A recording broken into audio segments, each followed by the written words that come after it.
नमस्कार दोस्तों हमारे मुल्क में यूँ तो सियासी माहौल हमेशा सरगर्म रहता है। राजनीति जो है वो ख़बरों में भी रहती है और सुर्खियों में भी रहती है और आम चर्चा का विषय भी बनी रहती है। लेकिन कई चीज़ें ऐसी होती हैं जो समाज में पैदा तो होती हैं। राजनीति के क्षेत्र में, सियासत में उनका नाम चलता है, लेकिन 4 दिन चलता है और उसके बाद पता ही नहीं चलता वो इस नाम की कोई पार्टी, कोई सियासी ऑर्गेनाइजेशन कभी हमारे मुल्क में थी भी या नहीं। और ऐसा नहीं होता कि वो हवाई बंदे या को आम आदमी जो है, गली के आदमी उसने बनाई होती हैं। उनकी जो फाउंडर्स होते हैं बहुत शिखर पुरुष होते हैं, लेकिन उसके बावजूद जब जड़ें मजबूत ना हों तो चीज़ें टिक नहीं पाती हैं। और ऐसे ही मैं एक तो आपको मिसालें दे रहा हूँ। हमारे देश में मित्रों एक स्वतंत्र पार्टी के नाम से पार्टी बनी थी। आपको याद होगा, नहीं याद होगा, मैं आपसे पूछूंगा तो आप यकीनन, मुझे लगता है कि आप कहेंगे नहीं, इस नाम की तो कोई पार्टी नहीं थी। लेकिन मित्रों जब मैं आपको ये बताऊंगा आप हैरान रह जाएंगे कि इस पार्टी के संस्थापकों में हमारे देश के पहले भारतीय गवर्नर जनरल चक्रवर्ती राजगोपालाचारी, जयपुर की महारानी गायत्री देवी, प्रसिद्ध समाजवादी विचारक मीनू मसानी और कितने ही ऐसे लोग इससे जुड़े हुए थे। और उन सब ने मिलकर ये पार्टी बनाई थी। और एक ऐसी पार्टी जिसने चुनाव भी लड़ा, और चुनाव लड़ने के बाद आप ये यकीन जानिए कि उसमें देश के अगर 500 साढ़े 500 रियासतें थी तो 550 में से आप अंदाज़ा लगाइए कि लगभग तकरीबन 250 के आसपास जो राजा थे, रियासतों के जो राज प्रमुख थे, वो भी इस पार्टी में शामिल थे। इसके बावजूद वो पार्टी चल नहीं पाई। चल इसलिए नहीं पाई कि जड़ें जो है मजबूत थी। सिर्फ रुतबा जो है वो सियासत में काम नहीं आता, जड़ें जो हैं वो मजबूत नहीं हैं तो आपको कोई नहीं पूछेगा।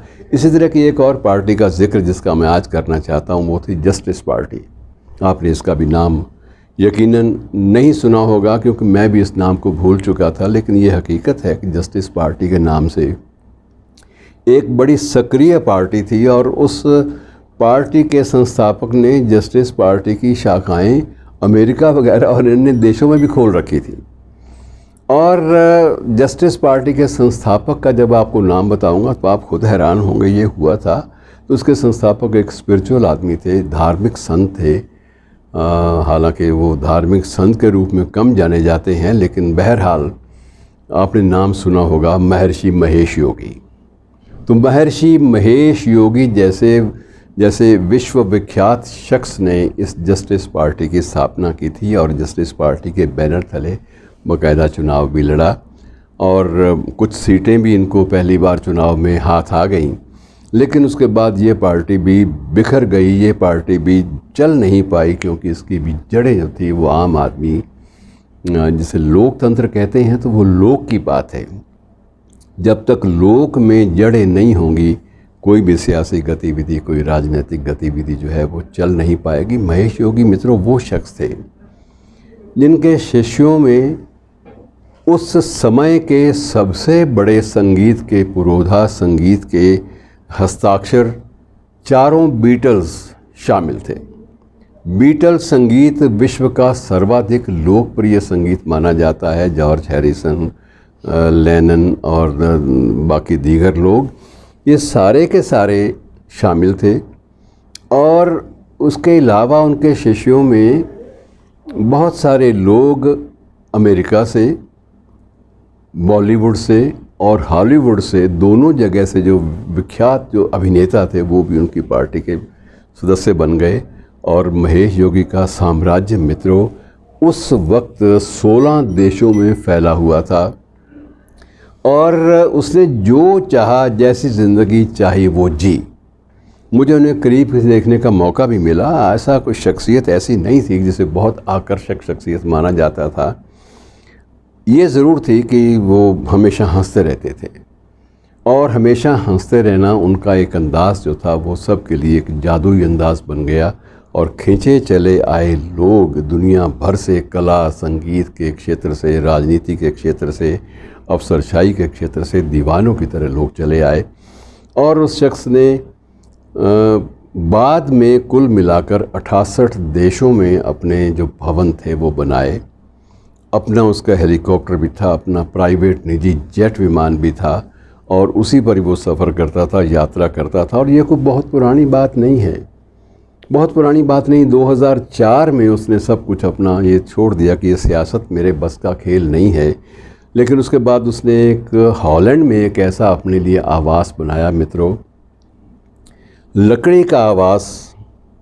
और लकड़ी के उस आवास में दुनिया भर के जो कलाकार थे वो जुट गए, नामी कलाकार, उन्होंने आके उसकी मदद की। और उस बड़े विशालकाय लकड़ी के आवास में एक भी कील का इस्तेमाल नहीं किया गया। ये उसकी कलात्मकता थी कि कील नहीं लगेगी, ये उसका एक अपना आदेश था। और उसी आदेश के मुताबिक उन लकड़ियों को इस ढंग से जोड़ा गया कि उनकी मजबूती जो है इमारत की वो भी बनी रहे और कील भी ज़रूरी ना पड़े, ज़रूरत ना पड़े किसी कील की। तो ये एक प्रकार से पूरी की पूरी सनक के साथ वो आदमी आया मित्रों। उसकी संपत्ति अथाह थी और आखिर वो दिन भी आया जिस दिन उसने वहीं उसी लकड़ी के मकान में अंतिम सांस ली और उसके शव को विशेष रूप से भारत में लाया गया ताकि उसकी अंतिम इच्छा की पूर्ति हो सके। उसकी अंतिम इच्छा थी कि अपने उत्तर प्रदेश में एक स्थान पर वो चाहता था कि उसकी जो अंतिम क्रिया है वहाँ पर संपन्न हो, वहाँ पर उसको लाया गया। लेकिन मैं जो आपसे जो साझी करना चाहता हूँ वो कि इतना ज़्यादा व्यापक स्वरूप होते हुए, ताना बाना होते हुए भी ये लोग चल नहीं पाए।